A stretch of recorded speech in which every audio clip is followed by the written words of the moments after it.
না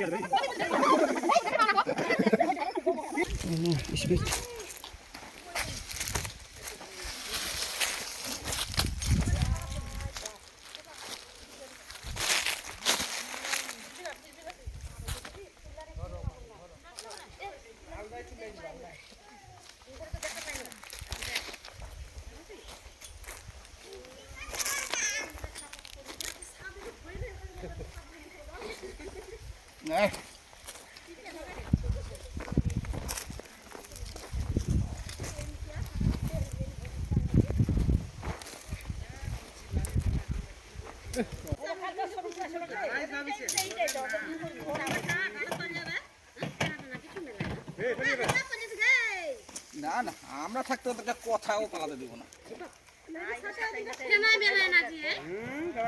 না না এদের ফোনা হয় না, সাপের একমাত্র ফোনা হয়। কি হলো বুড়া? আরে বাবা রে,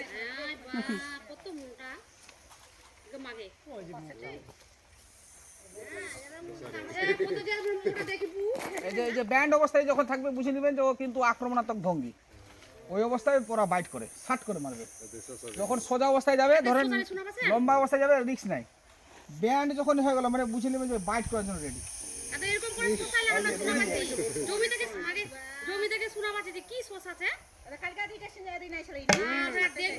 তোর সাথী একটা হয়ে গেল, আর একটা আছে এখানে। কথা বলিস না, চুপচাপ করে উঠে যা। এটা ওজন প্রায় 1.5 কেজি।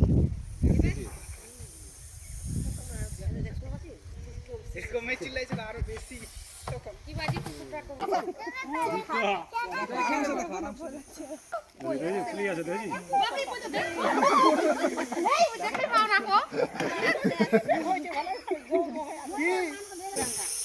আপনারা দেখলেন আমরা যে চন্দ্রবড়া সাপটাকে রেস্কিউ করলাম।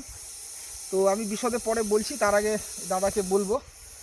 ওনারা দেখতে পেয়েছেন এবং আমাকে ফোন করে আমরা যথাসময়ে পৌঁছে গেছি। হ্যাঁ, তো দাদাকে বলতে বলবো যে কী অবস্থায় সাপটা দেখলেন। সাপটা প্রথম তো হলো আমরা কাজ করছিলাম এখানে, মানে জমিতে। হ্যাঁ, জমিতে কাজ করছিলাম। মানে আপনাদের জমি না অন্য কারো? না, আমাদেরই জমি। আচ্ছা, কাজ করছিলাম, তো কাজ করতে করতে বসে আছি আর কি সবাই। আচ্ছা, একটু কোমর টোমর লেগে গেছে, মানে সিস্তাই। আচ্ছা, বসে আছি তো একটা